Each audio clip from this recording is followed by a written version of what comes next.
Hello friends, welcome to our official channel the goal achiever. आज हम लोग बात करेंगे आरबीआई असिस्टेंट थर्ड शिफ्ट के सेल्फ गिवन एनालिसिस की कि क्या पेपर में देखने को मिला और क्या लेवल ऑफ एग्जाम्स था, उसके रिगार्डिंग बात करेंगे। जैसा कि आप लोग को पता है, सबसे पहले मैं एक आपको बात बता दूं, जितने भी बच्चों ने एग्ज़ाम दिया है सारे मेरे शिफ्ट में सारे बच्चों का एडमिट कार्ड ले लिया गया सेंटर पे।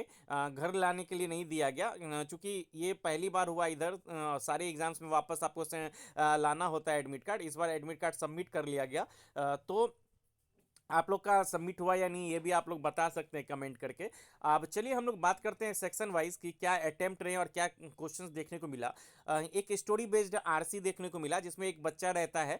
उसको दौड़ने का काफ़ी शौक रहता है, लेकिन वो एथलीट की ट्रेनिंग करना चाहता है। और लेकिन उसके पास जूते नहीं होते ट्रेनिंग करने के लिए, जिससे वो पार्टिसिपेट कर सके।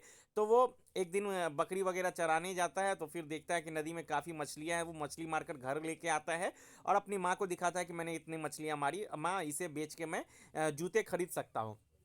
सडनली एक औरत अपने बच्चे के साथ आती है, वो भूखी रहती है। तो उसकी माँ क्या करती है, सारे के सारी मछलियाँ उनको दे देती है। फिर वो आता है, फिर माँ उसको बताती है। फिर कुछ दिन बाद वही औरत वापस आती है और इसको एक पेयर ऑफ शू गिफ्ट करती है। बाद में ये पार्टिसिपेट करता है और ये फर्स्ट भी होता है, जिससे अपनी माँ का और विलेज का नाम प्राउड फील करवाता है। इसी पे रिलेटेड एक आरसी था, लगभग 10 क्वेश्चन आरसी से थे। और उसके बाद आपको एक पाराजंबल देखने को मिला था, जिसमें 6 सेंटेंस थे, ABCDEF तक उसको रीअरेंज करना था। इससे रिलेटेड भी 5 या 6 क्वेश्चंस देखने को मिले।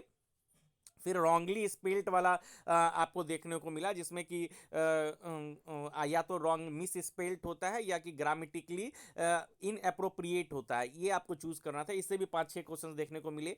फिलर्स थे, वन लाइनर वाला क्वेश्चन था, फिल इन द ब्लैंक्स वाला। वो 4 5 क्वेश्चन थे और 4 5 जो क्वेश्चन थे एरर के, तो उसमें एरर फाइंड आउट नहीं करना था, आपको करेक्ट सेंटेंस फाइंड आउट करना था। जैसे 5 सेंटेंस दे दिया गया, ये आप नया ट्रेंड चल गया है, एरर नहीं पूछते ये।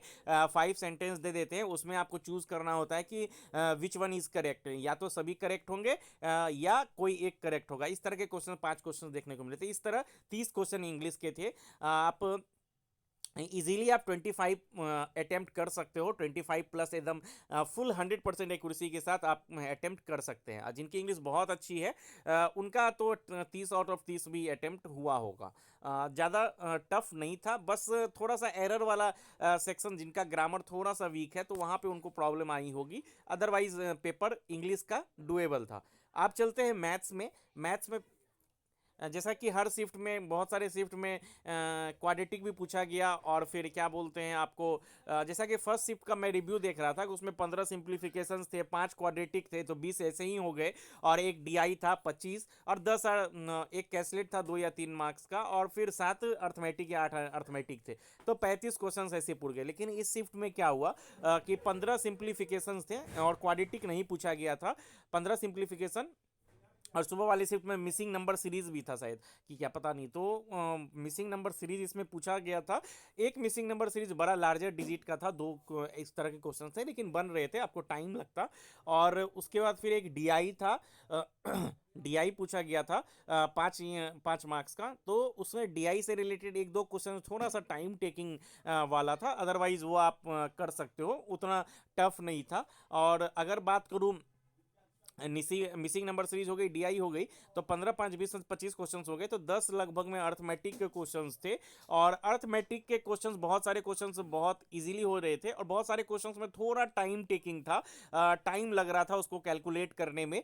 तो यहाँ पे कहीं ना कहीं मैंने देखा बहुत बच्चों के क्वांट में अटेम्प्ट थोड़े कम हुए हैं। तो आपको टेंशन नहीं लेना, आप अगर 25 to 30 के बीच में क्वांट में हो, तो आपका अटेम्प्ट बहुत बढ़िया है, बहुत ही बेहतरीन अटेम्प्ट आपने किया है। उसके लिए टेंशन नहीं लेना है। उसके बाद फिर अगर रीजनिंग की अगर मैं बात करूं, तो रीजनिंग डुएबल था, 35 के 35 क्वेश्चन आप कर सकते थे। पजल भी आपका एक बार में बन रहा था, एक फ्लोर बेस्ड पजल देखने। सबसे पहले तो मैं बता दूं, इनइक्वालिटी देखने को मिला 5 क्वेश्चंस। उसके बाद फिर फ्लोर बेस्ड 8 फ्लोर का एक बेस्ड क्वेश्चंस था। हाँ, 8 फ्लोर बेस्ड क्वेश्चंस देखने को मिले। उसके बाद सर्कुलर अरेंजमेंट वाला क्वेश्चन देखने को मिला। 8 लोग इनसाइड फेस करके देख रहे थे। उसके बाद आपको एक बॉक्स बेस्ड भी पजल था, शायद जैसे मैं रिवाइंड कर पा रहा हूँ, 7 बॉक्स थे। इस तरह के पजल्स देखने को मिले। उसके बाद फिर मिसलेनियस के ये अल्फा न्यूमेरिक सीरीज वाला था।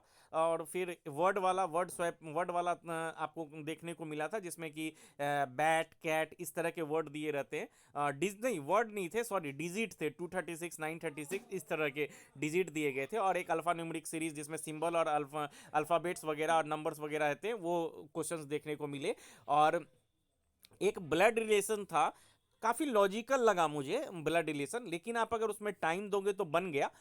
ऐसा नहीं था कि नहीं बना, बन गया। और लेकिन थोड़ा सा टाइम टेकिंग था। जब फर्स्ट अटेम्प्ट में थोड़ा सा वो कंफ्यूजिंग लगा ब्लड रिलेशन, फिर मैं उसे आगे छोड़कर चला गया। फिर बाद में मैंने उसे अटेम्प्ट किया, तो अच्छे लेवल का आपको देखने को मिला। अदरवाइज ओवरऑल उसके बाद फिर आपको मैं बात करूँ कोडिंग डिकोडिंग से, कौन इसमें से आपको देखना है कि मतलब 5 ऑप्शंस दिए हुए थे, 4 सेम है, किसी न किसी बेस पे एक दूसरे से सेम रिलेट कर रहे हैं, लेकिन एक उसमें से ऑड वन खोजना था।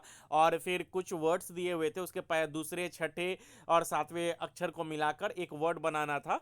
क्या क्या वर्ड आ रहा था मैं याद कर पा रहा हूँ, AOUCS था, यस, हाँ, SOUC, हाँ, इस तरह का कुछ था, AUCS, इस तरह का था कोई वर्ड। तो वो वर्ड फॉर्मेशन करना था। इस तरह के क्वेश्चंस आपको देखने को मिले। तो 35 अटेम्प्ट किए जा सकते। तो ओवरऑल अगर मैं अटेम्प्ट की बात करूँ तो आप मान लो इंग्लिश में 25 एक अच्छा अटेम्प्ट मान लेते हैं। और अगर इधर 27 मान लो या 30 मान भी लोगे, 27 मान सकते हो, इसमें कोई दिक्कत नहीं है। 25 और 7, मतलब 25 से 30 के बीच में आपका बहुत अच्छा अटेम्प्ट है। बहुत सारे बच्चों के कंफ्यूज होंगे कि मेरा अटेम्प्ट कम हुआ है, तो ऐसा नहीं है, बहुत सारे बच्चों के ऐसे ही अटेम्प्ट हुए हैं। तो 25 और 25 मान लो कि 50 और 30, 35, 85, यानी कि आप मान के चलो कि 84 से लेके अगर 90 या 90 प्लस भी आपके अटेम्प्ट है, बहुत सारे बच्चों के अटेम्प्ट होंगे, तो आपके बहुत अच्छे अटेम्प्ट है। आपको डेफिनेटली मेंस की तैयारी करनी चाहिए। और क्योंकि कोई प्रिडिक्ट नहीं कर सकता कि कट ऑफ एज यूजल होगी क्या। क्योंकि हो सकता है कि कट ऑफ इस बार लो चल जाए या 85 के अराउंड ही आए, और आपका अटेम्प्ट 85 है और आपका फुल एक्यूरेसी के साथ नॉर्मलाइजेशन देखने के कारण आपका सिलेक्शन हो जाए। इसलिए आपको इसकी प्रिपरेशन करनी चाहिए। और 31 दिसंबर को इसके मेंस शेड्यूल्ड है। तो best wishes for all of you. आप लोग भी अपने अपने जो अटेम्प्ट हैं वो कमेंट जरूर करें। और कोई भी डाउट हो तो कमेंट बॉक्स में करें, मैं आपकी रिप्लाई जरूर दूंगा। Thank for watching, keep watching our videos.